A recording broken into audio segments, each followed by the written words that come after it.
Attorney General Jason Miyares says Virginia has seen a 23% decrease in deaths from fentanyl over the last 12 months. He says that puts Virginia third across the entire nation. And he says while this is a win, he and other lawmakers and families believe there is much more work to be done.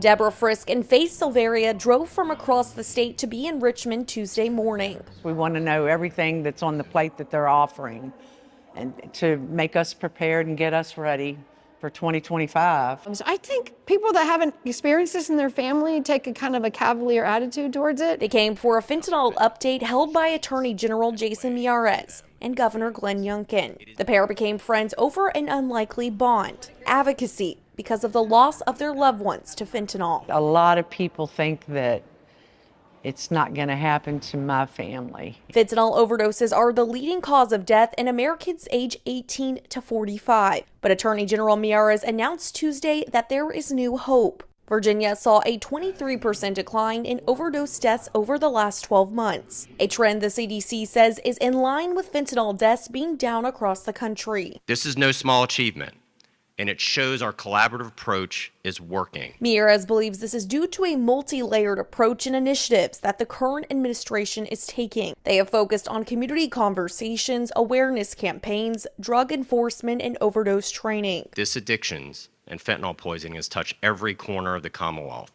And while we're making progress, incredible progress, we know the fight is far from over. Officials say the education campaigns will shift from a focus in Southwest Virginia to other parts of the Commonwealth, like Richmond, Norfolk, Fairfax, and Virginia Beach. Governor Youngkin stated that he wants to continue to arrest the people responsible for manufacturing and distributing the drugs, pass more legislative tools to hold those people accountable, and further expand education and training. What we are doing works. We just need to do even more. While families like Frisk and Silveria are happy with the progress, they hope more will only continue to come down the pipeline. There are still people that I find that know nothing about, have not heard anything about fentanyl in my area, which I find hard to believe with all the advocating that we've been doing. You got to have a stricter way to hold them accountable. And according to officials, Richmond and Petersburg have the worst fentanyl death rates per capita across the state. They rank well above the state average, and that's why officials say they're going to be focusing their efforts on these areas in the coming months. In Richmond, I'm Maggie Marshall, CBS 6 News.